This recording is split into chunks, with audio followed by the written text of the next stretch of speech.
Bible stories, tales from the Old Testament.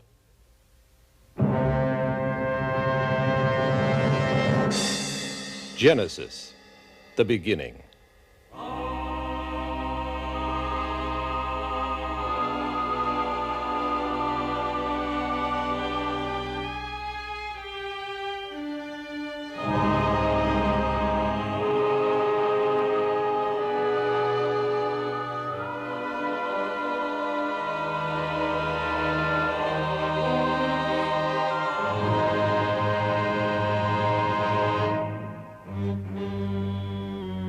In the beginning, God created the heaven and the earth.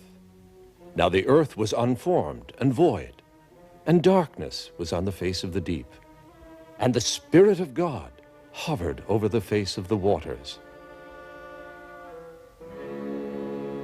And God said, "Let there be light."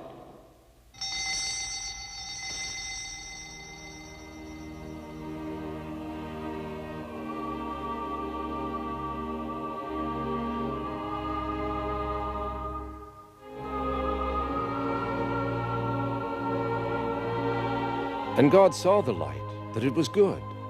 And God divided the light from the darkness. And God called the light day, and the darkness he called night, the first day. "Let there be a firmament in the midst of the waters, and let it divide the waters." And it was so. God called the firmament heaven, and there was evening and morning, the second day. "Let the dry land appear."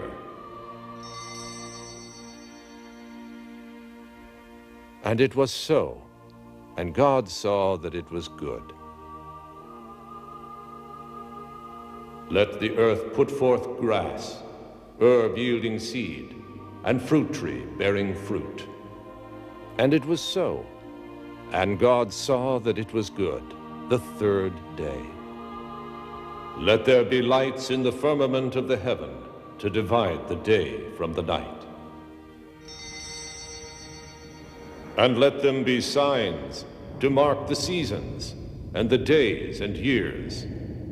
And it was so. And God made the two great lights, the greater light to rule the day, and the lesser light to rule the night, and the stars. And God saw that it was good, the fourth day. And God said, "Let the waters swarm with swarms of living creatures." And God created the great sea monsters and every living creature that crept after its kind.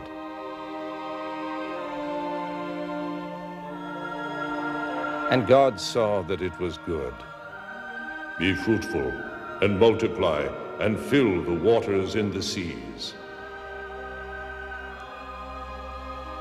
Let fowl fly above the earth in the open firmament of the heaven, every winged fowl after its kind, and let fowl multiply in the earth."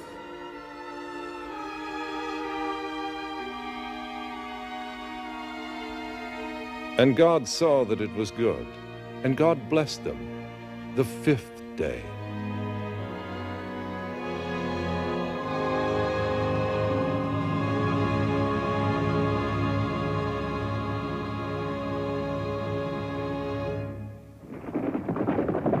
God made the beast of the earth after its kind, and the cattle after their kind, and everything that crept upon the ground after its kind.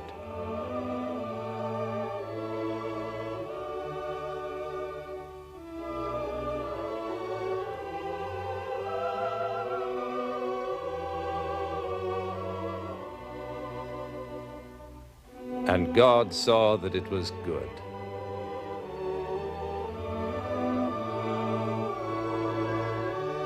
"Let us make man in our image, after our likeness."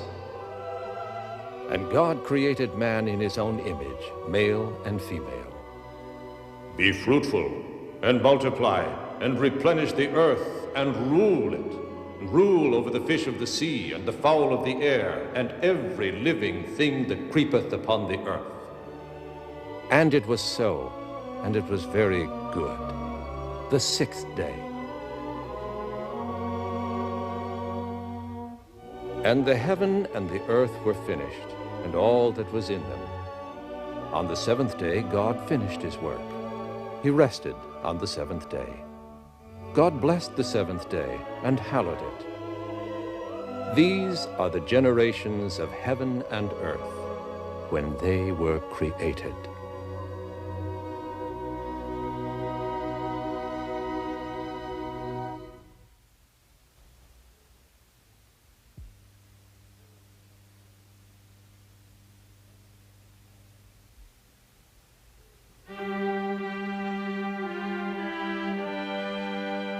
The tale of Adam and Eve.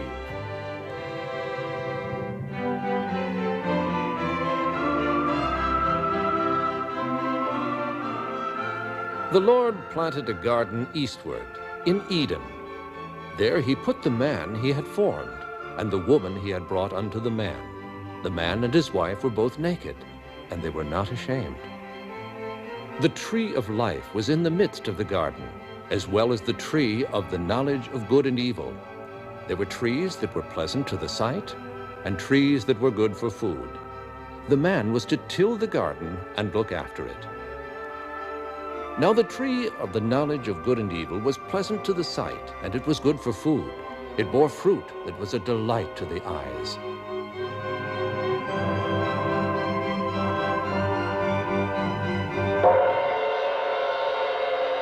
Adam, Eve, of every tree in the garden may ye freely eat, but of the tree of the knowledge of good and evil thou shalt not eat of it. For on the day that ye eat thereof, ye shall surely die. Oh. Thou shalt not eat of it, neither shall ye touch it.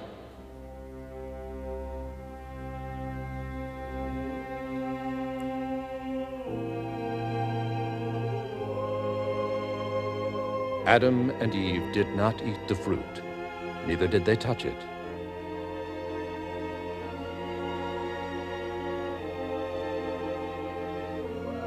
Now of all of the beasts of the field which the Lord God had made, the serpent was the most cunning. He beckoned unto Eve and told her to come closer, closer, closer. Come, hath God said, not to eat of any tree in the garden? If we eat of the tree of knowledge of good and evil, we die. Ye surely shall not die. God doth know that on the day ye eat of the fruit, your eyes shall be opened, and ye shall be wise. Ye shall know good and evil like God himself. Go on. Go on. Eat of the fruit, be wise. When Eve saw that the tree was good for food, that it was a delight to the eyes, and that the tree could make one wise, she took the fruit.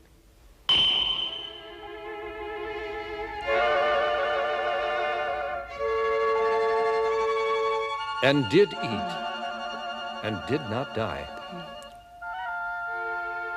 She took the fruit to her husband. Eat of the fruit, Adam. God hath said we are not to eat that fruit. God said we would die if we ate it or touched it. But see, I touch it. I have eaten it. It hath a pleasant smell, a pleasant look, a pleasant taste. Eat of the fruit. And Adam did eat, and the eyes of them both were opened, and they knew they were naked. Adam, where art thou? The man and his wife hid themselves from God's presence among the trees. I heard thy voice and was afraid, because I was naked, and I hid. Who told thee thou wast naked? Hast thou eaten of the tree whereof I commanded thee not to eat? Eve gave me the fruit, and I did eat. It was the serpent.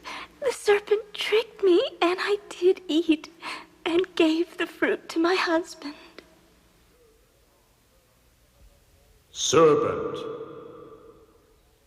because thou hast done this, thou art cursed from among all the beasts of the field. Thou shalt go upon thy belly, and eat dust all of the days of thy life.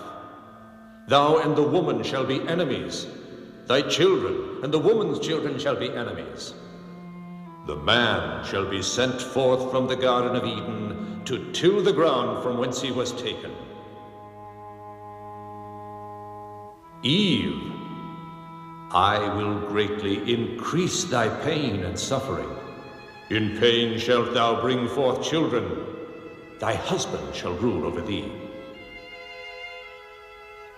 Adam, because thou hast hearkened unto the voice of thy wife, eating of the tree which I commanded thee not to eat, thou shalt work hard for thy food all the days of thy life, till thou return to the ground.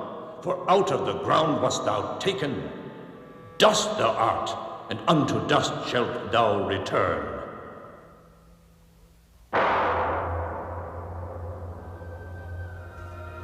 The Lord God made Adam and Eve garments of skin and clothed them. He drove them out of the Garden of Eden to the place from which Adam was first taken.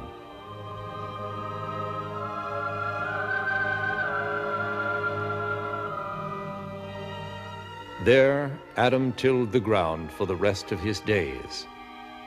And in pain, Eve bore Adam 2 sons, Cain and Abel.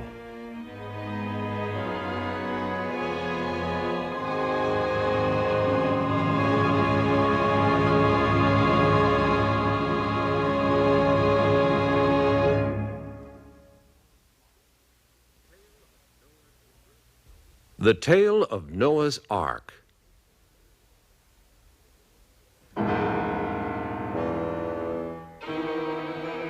It came to pass that many generations were born, and cities were built, and God saw that the wickedness of man was great.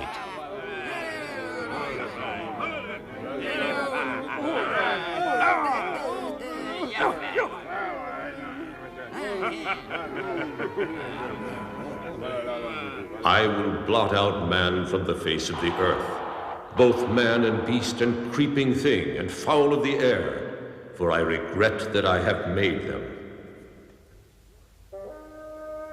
But there was one who found grace in the eyes of the Lord. He was righteous and wholehearted, the father of 3 sons, Shem, Ham, and Japheth, and he was called Noah.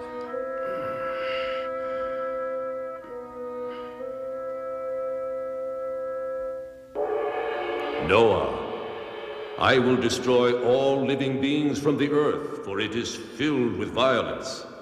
Make thyself an ark of cypress wood, cover it with pitch. I will bring a flood upon the earth. Thou shalt come into the ark with all thy household, and 2 of every sort of beast, male and female. After 7 days, I will cause it to rain 40 days and 40 nights. Noah did all that was commanded of him.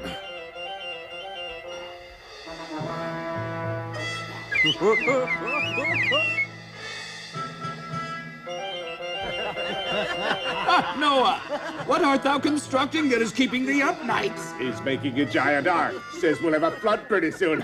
Says he heard God's voice. What madness is this, Noah, to make a boat so large? If the river overflows, climb to a roof. And if that doesn't work, climb a mountain. Imagine a boat 500 feet long. And on dry land. I think the poor old man is going to pull it into the sea.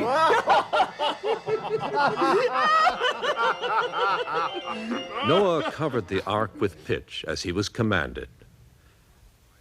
As commanded, he made the ark 500 feet long, 80 feet wide, 50 feet high, with rooms, and lower and second and third stories. Into the ark went his family, then the animals, 2 by 2.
And it came to pass after 7 days.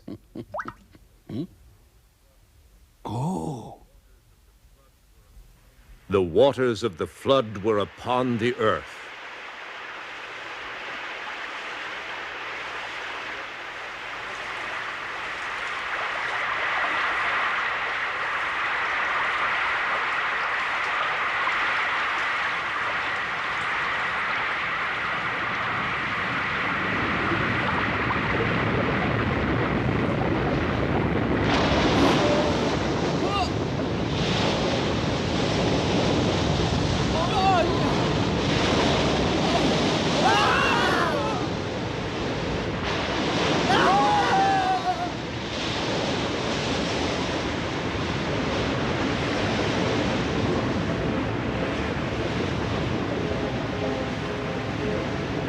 Day after day, the rain fell.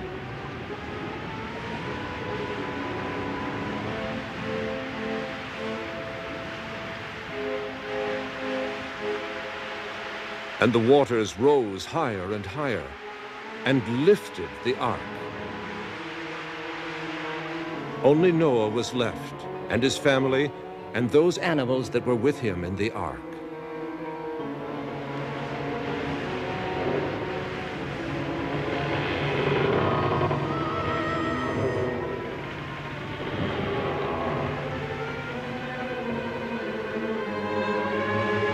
Rain was upon the earth 40 days and 40 nights.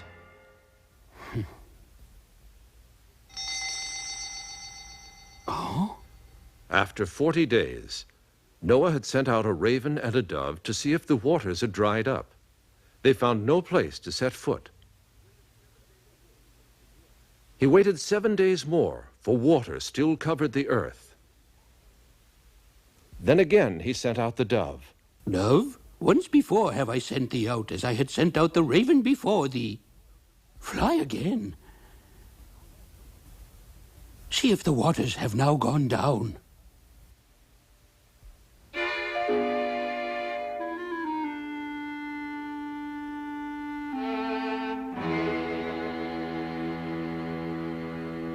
All day he waited.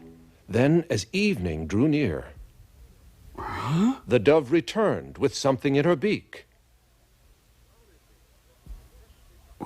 Olive leaves, freshly plucked. Look! Olive leaves, so the water has now gone down.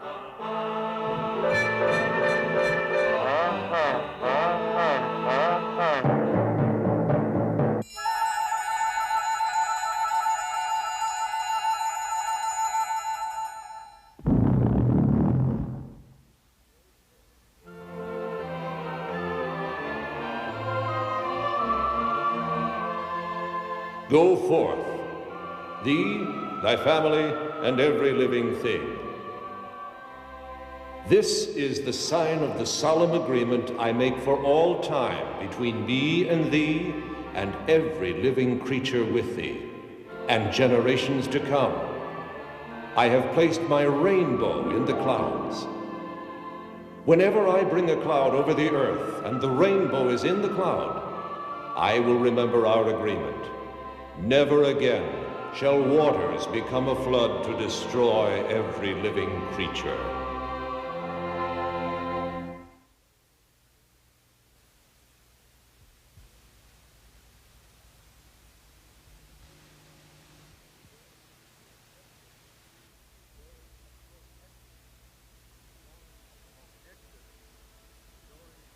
Exodus, the story of Moses.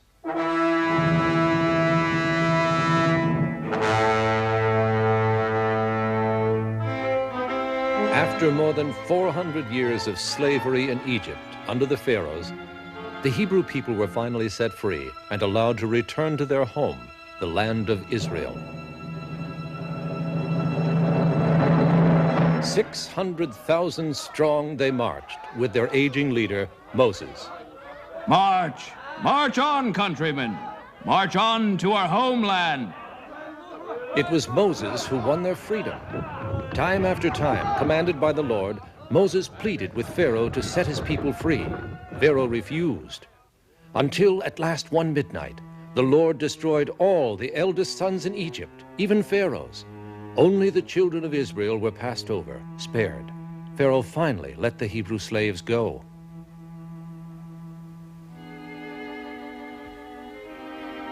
If only I had listened to Moses, our son would still be alive.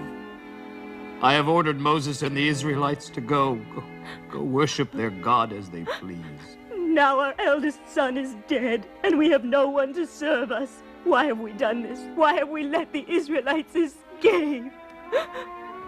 Yes, when I heard the great cries of sorrow from every house where the eldest son was dead, I ordered Moses and his brother to take the Israelites and go away. I will bring them back. Pharaoh called 600 chosen chariots and the rest of the chariots of Egypt with captains over all of them. Hear me, soldiers of Egypt. Our eldest sons have all been slain by Jehovah, God of the Israelites. Seeing this, I called Moses and Aaron by night and said, "Rise up, go away from among my people, you and the Israelites."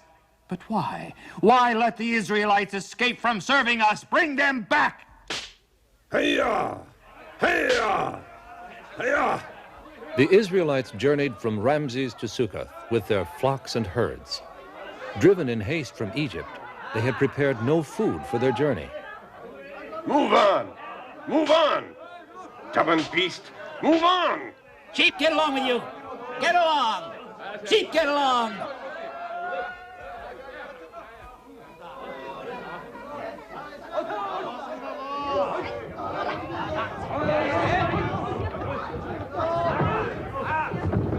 Who knows how far we'll have to go on this journey? I am already exhausted. Our journey may take us hundreds of days.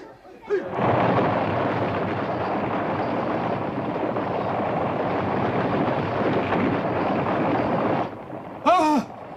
Look! Egyptian soldiers! They are coming to kill us! Moses has led us into the desert to die. Fear not. Although ye see the Egyptians now, ye shall see them again no more forever.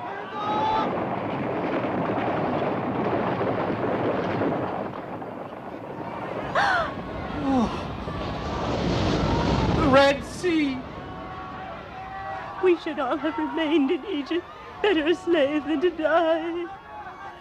We must choose between death by drowning or by the sword. Surely the Lord God has now abandoned us. We're all doomed. We'll never leave here alive.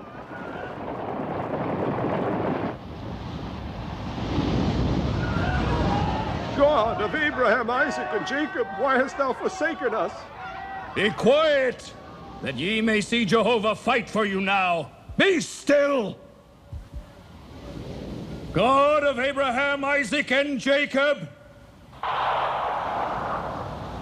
help thy children! Lift up thy rod and stretch out thy hand over the sea. Divide it, and the children of Israel shall go into the midst of the sea on dry land.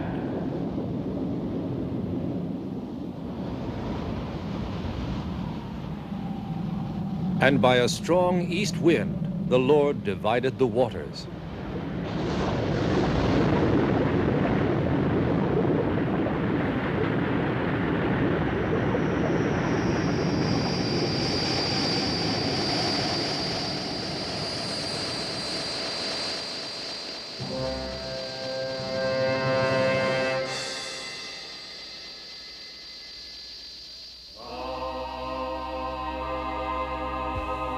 It is as the Lord hath said.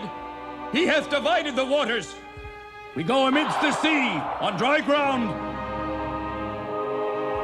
Children of Israel, follow me!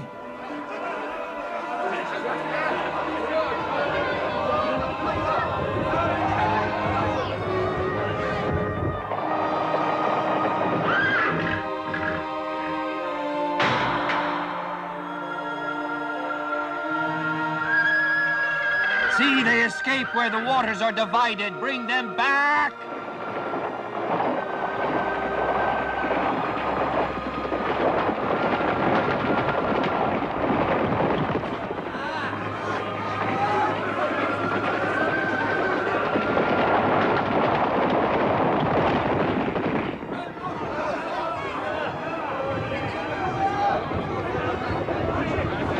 They're getting away. All, I say, get them back!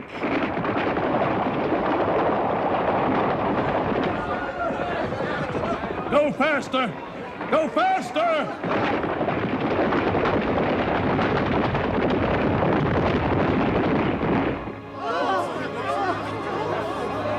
The last Israelite has crossed. Stretch out thy hand over the sea, that the waters may come back upon the Egyptians.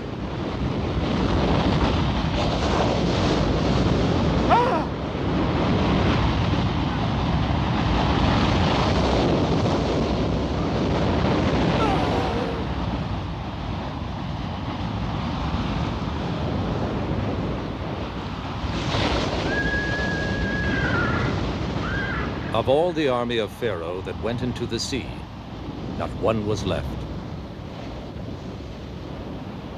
And the Israelites saw the great work which the Lord did upon the Egyptians, and they believed in the Lord.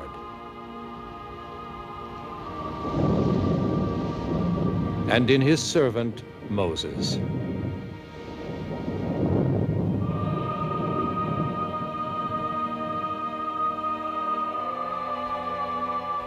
Moses led the Israelites forward from the Red Sea until they came to the wilderness of Sinai. There he climbed a mountain where once before he had heard the Lord's voice, and returned with tablets on which were written the 10 Commandments.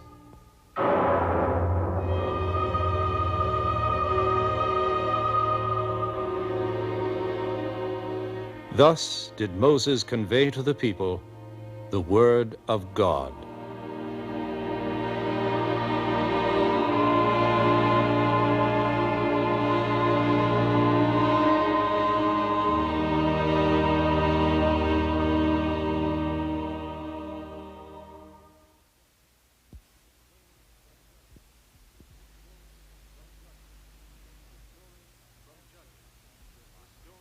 From Judges, the story of Samson and Delilah.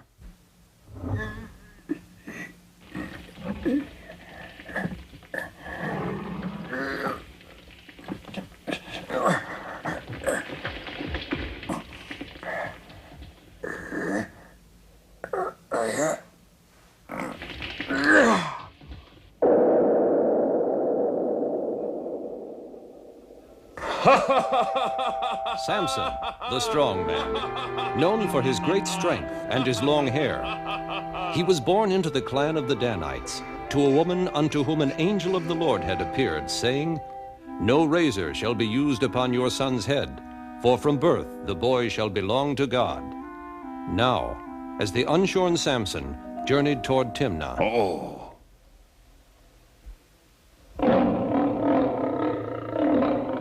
a Philistine soldier, no friend of Samson and the Israelites,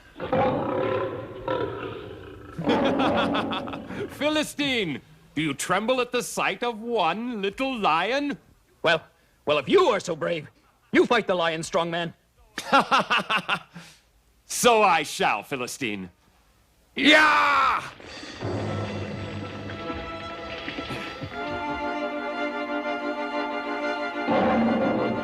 Yeah!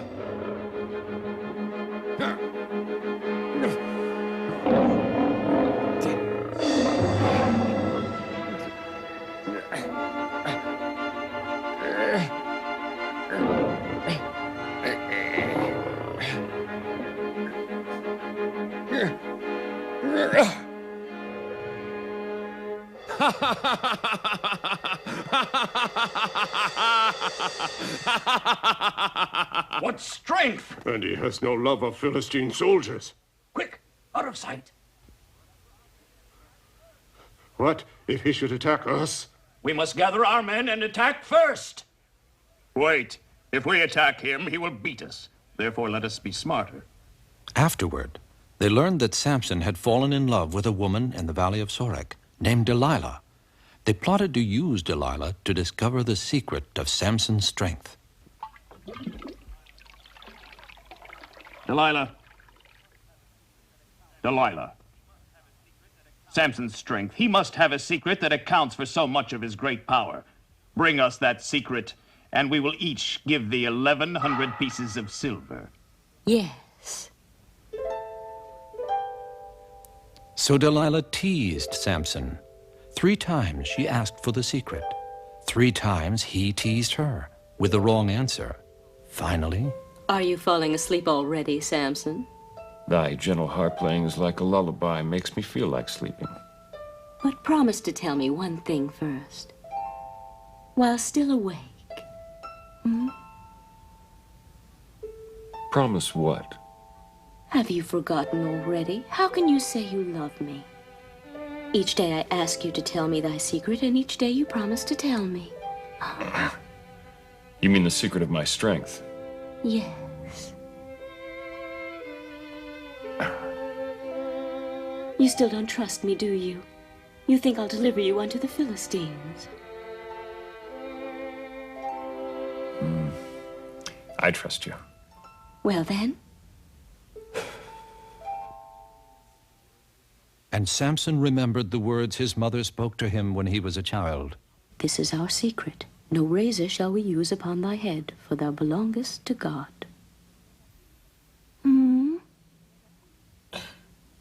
If you trust me as you say you do, you must prove it to me by telling me thy great secret.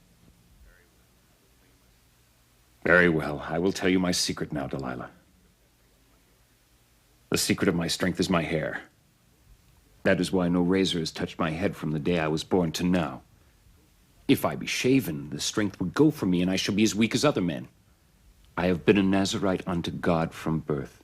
The Philistines are heathens. If they learn of my secret, they will overcome me. Well, now you know the secret of my strength. Come, let me hear your gentle harp once more. Yes.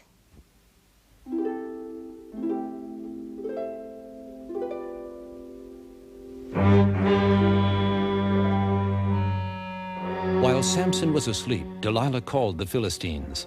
They came and seized the strong man, whose strength was now gone from him. For while he slept, they shaved the braids from his head.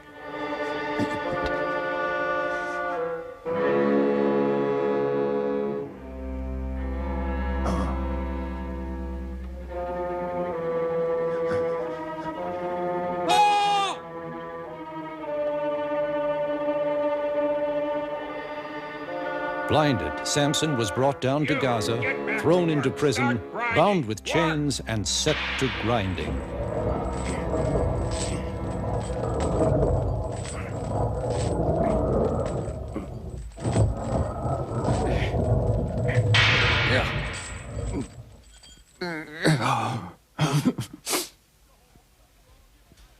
Jehovah, forgive the sinner. I have done wrong. I have wronged thee. Please don't leave now. Don't leave now. Come back. Come back. Ah! You keep grinding. Samson's hair began to grow again.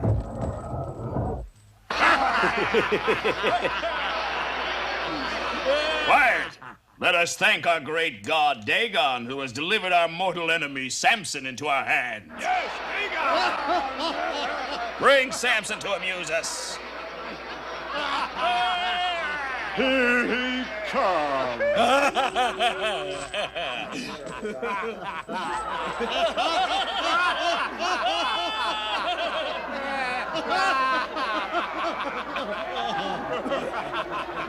Strongest man in all Israel. Why don't you come and sing a little song for us? Lord God, remember me, I pray thee, and strengthen me just this once, that I may be avenged for my eyes.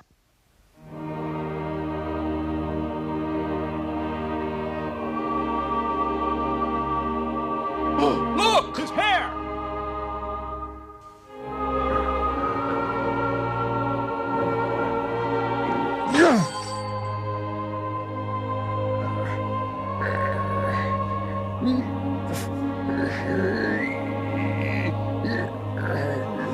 Oh, no!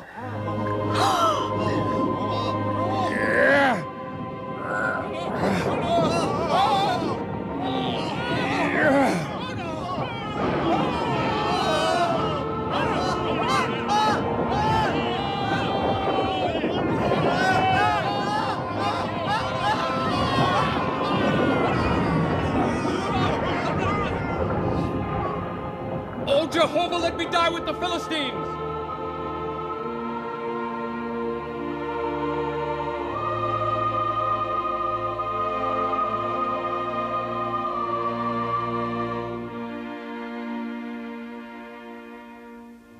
Then his brothers and all his family came down and took him away and buried him in the burying place of his father.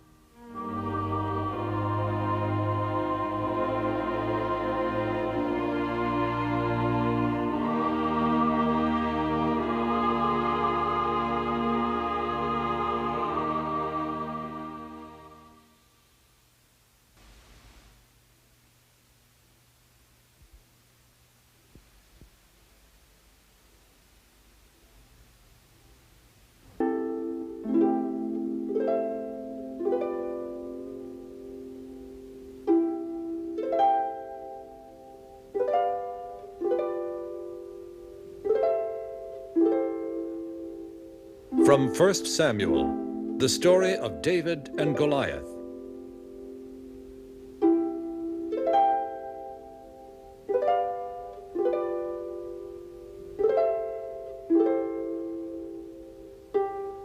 Dawn rises over a field of Bethlehem.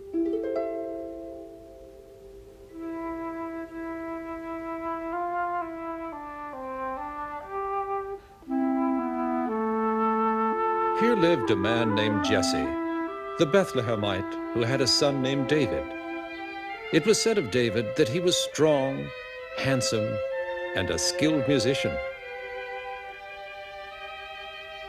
David was a shepherd who loved to play the lyre. He would compose songs to help while away the hours. The sweet sounds would also calm his sheep. What's that? When a hawk would appear, threatening his lambs or his favorite birds, David would turn from gentle shepherd to fierce warrior. A hawk!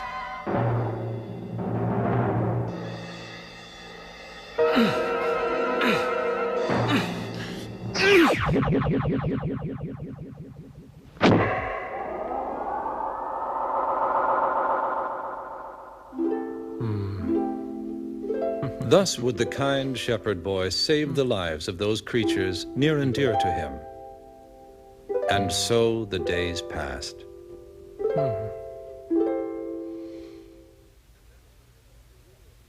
At that time, the ruler of the Israelites was a leader named Saul.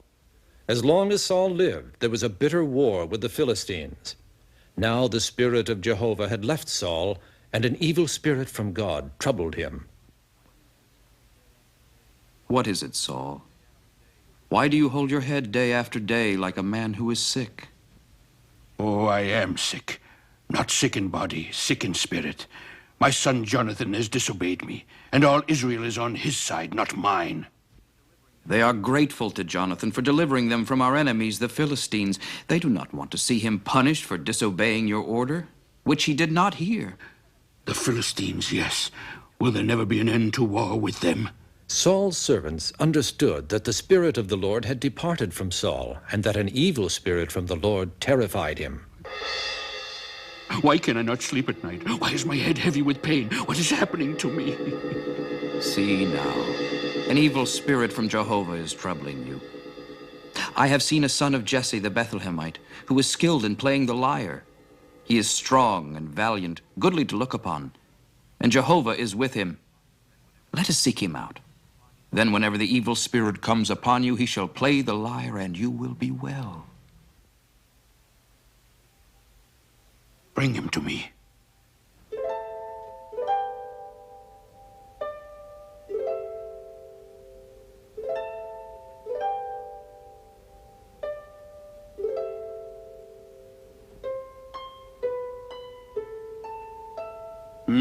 What lovely sounds.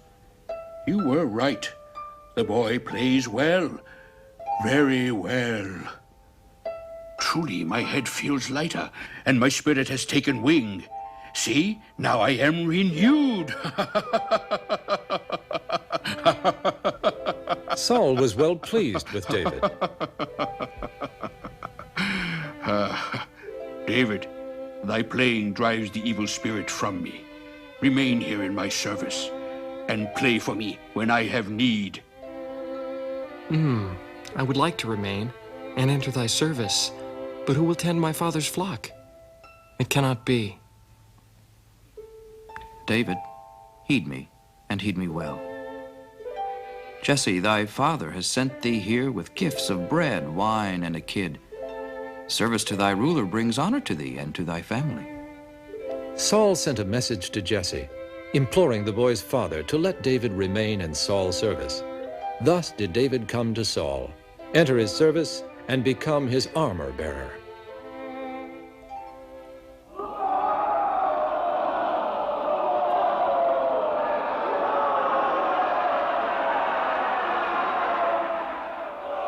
Now the Philistines gathered their armies and stood on a hill facing Saul and the assembled Israelites across the valley. The champion of the Philistines was called Goliath. He was 10 feet tall and clad in a coat of mail. His breastplate weighed more than some soldiers. O Israelites, why have you come out to form a line of battle? Choose a man to fight me. If he kills me, we will be your servants. But if I, Goliath, win, then you shall become our servants and serve us. Choose a man. Who in our ranks can destroy the giant? Who in our ranks is a match for the Philistine?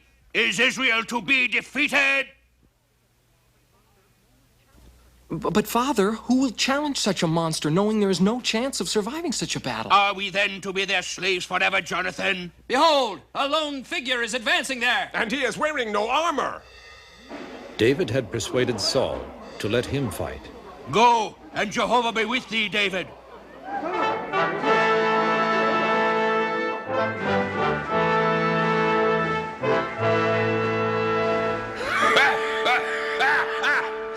By our great God, Dagon, come to me, my boy, that I may give thy flesh to the birds of the heavens as well as to the beasts of the field. You are here with a sword and spear and javelin, but I come to thee in the name of Jehovah, God of the armies of Israel, that you have insulted this day. Jehovah will deliver thee into my hands, and I will destroy thee and give thy flesh to the birds of the heavens as well as to the beasts of the field. We will see who destroys the other, Israelite. Ha!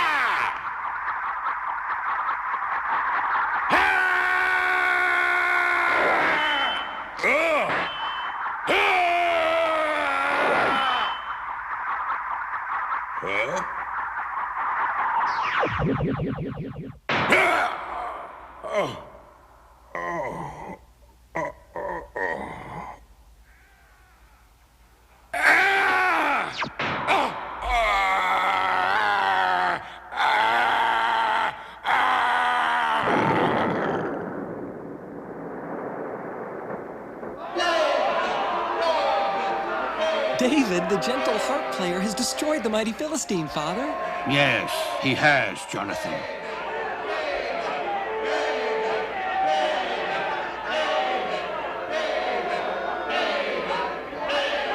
There were chants that Saul had slain his thousands, and David his tens of thousands. This displeased Saul. He grew angry. To David they give credit for tens of thousands, but to me only thousands. What more can he have but the rulership? Father!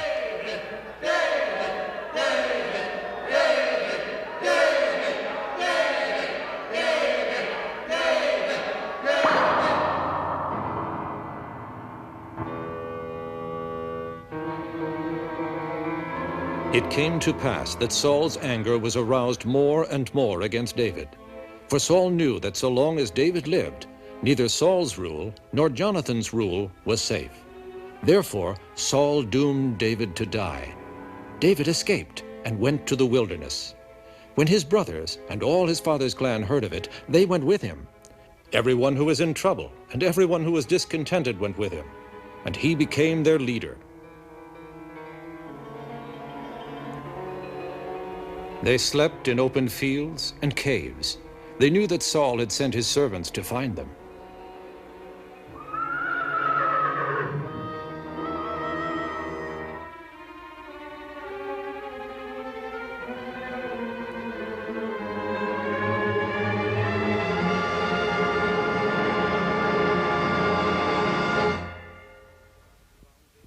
Saul's guards found David in the wilderness of Ziph, in a mountain stronghold, with hundreds of followers. They reported to Saul, "Why did you not kill the son of Jesse when you found him in the mountains, in the wilderness of Ziph? Will he give you fields and vineyards? Will he make you commanders? Have you no pity on me? Go, make ready. We go to Ziph. I will seize David myself."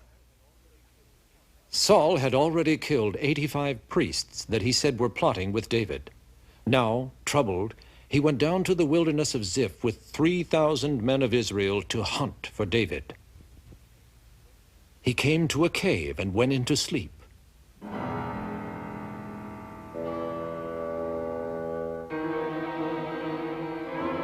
Now David and his men were staying in the innermost parts of the cave. They saw that Saul had entered and fallen asleep. "Behold, God hath delivered your enemy to you today. The Lord hath said, Thou shalt do to him as is good for thee. David, slay him."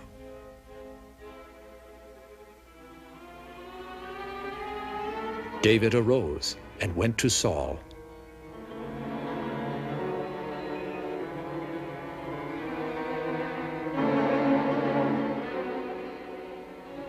But he did not slay him.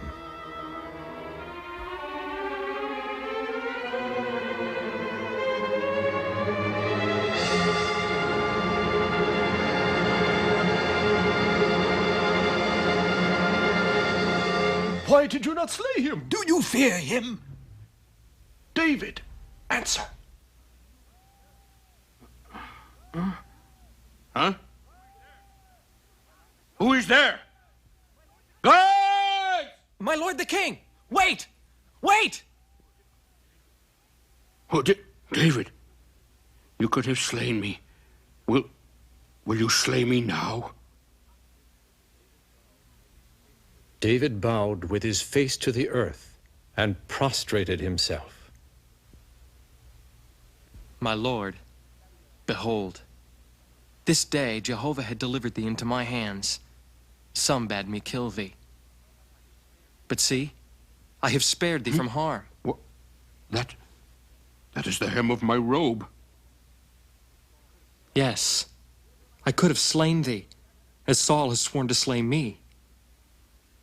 And why did you not? Have you fear of him who is your king? No, I have no fear of thee. But Jehovah forbid that I bring harm to him whom God hath chosen to rule. Look upon the hem of thy robe, and see that I mean thee no evil. I have not sinned against thee. Therefore, sin not against me. And it came to pass, when David had finished speaking, that Saul wept. My son David, thou art more righteous than I. Thy thoughts for me are good, while mine for thee are evil. Surely thou shalt be king, and the kingdom of Israel will be established under thy rule. And it came to pass that David, the shepherd, the gentle musician, the warrior, became David king of Israel. And for 40 years he ruled justly and wisely.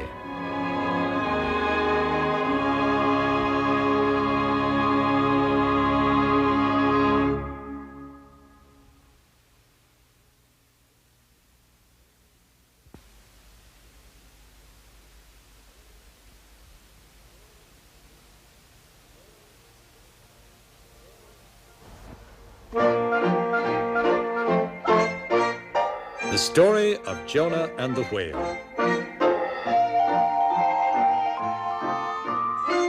Jonah? Jonah? Jonah! Arise! Jonah! Jonah! Jonah! Go to the great city of Nineveh and proclaim to the people that their wickedness is known to me.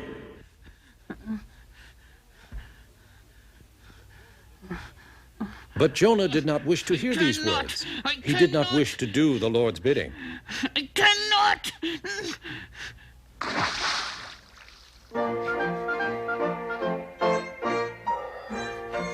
Nineveh was an unfriendly city, dangerous to enter. Jonah had no wish to go there. I cannot! Thus did he seek to flee from the presence of Jehovah. He found a ship going to Tarshish.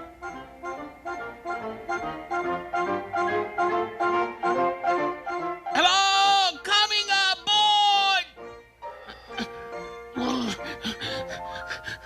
Where art thou going, sir? Tarshish, where art thou bound? So long as Nineveh is not thy port, then any port will suit my purpose, master.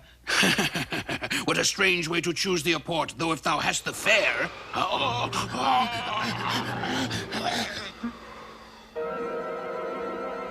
A great storm is overtaking us. Where is the lookout? Why did he not warn us? We're breaking in two! We're breaking apart! We're breaking apart! While frightened sailors called upon their own gods to save them, Jonah believed he had brought the storm upon them by fleeing from Jehovah. They threw their wares into the sea to lighten the ship. Still it tossed and turned and threatened to break apart. Throw me into the sea, and the sea will be calm again. He speaks the truth. He has brought on the wrath of the God Jehovah. Let us not perish for the sake of this man. So they took up Jonah and threw him into the sea. And the sea became calm.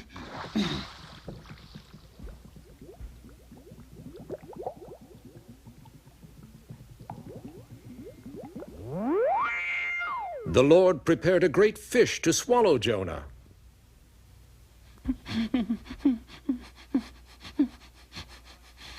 Oh, Jehovah, thy Jonah has sinned before thee. Now do I repent me of my selfish ways. 3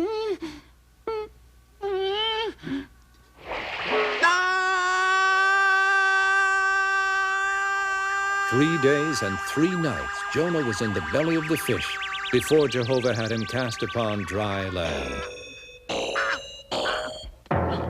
Oh, Jehovah, thou hast spared thy poor servant. How shall I repay thee? Beneath thee lies the great city of Nineveh. Nineveh.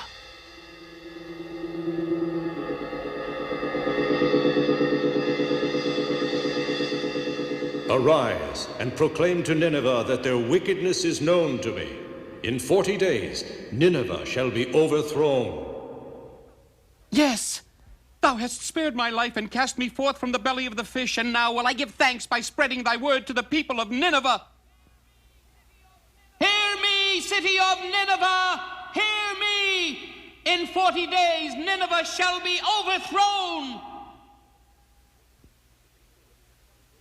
The people of Nineveh believed these words. The king of Nineveh ordered a fast. He ordered the people to pray to God, to turn from their evil ways and deeds of violence, so that God might be sorry for them and turn away his fierce anger. The people obeyed.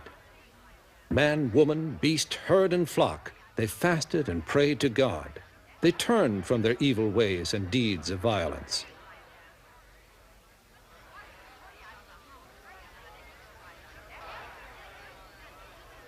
Day after day they prayed, and God saw their good works. 40 days passed.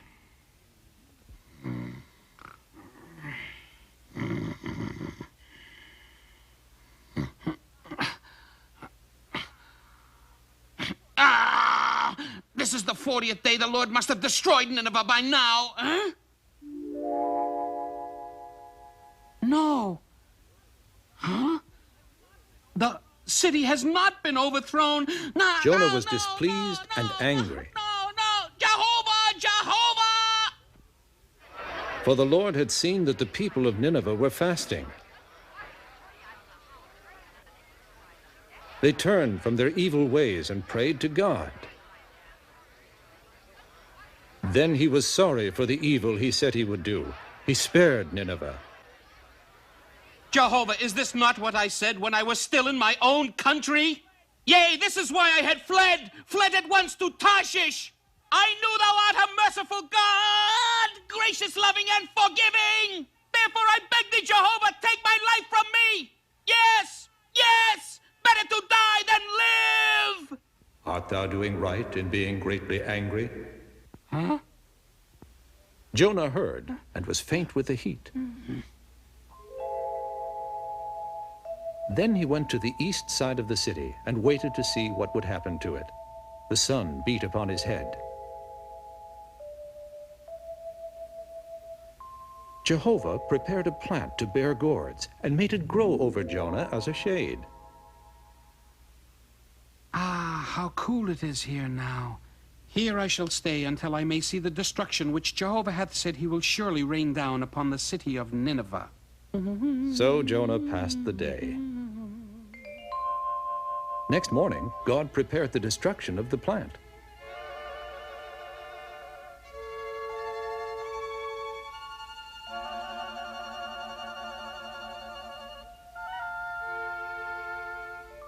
Again, the sun beat upon the head of Jonah. He fainted. It is hot. What happened to the gourd plant? Have worms eaten the plant leaves that have provided such pleasant shade for my head? The gourd plant has been destroyed. I do not want to live anymore. Better to die than live. Art thou right in being angry? Thou hast pity for the gourd, which thou did not plant, which came up in a night and perished in a night. Should I then not have pity on Nineveh, a great city of 120,000 persons, who cannot tell their right hand from their left? Should I not have pity on their cattle? Thus was God's love made known to man. The Lord had seen the good works of the people of Nineveh. They had turned from their evil ways, and God repented of the evil which he said he would do unto them, and he did it not.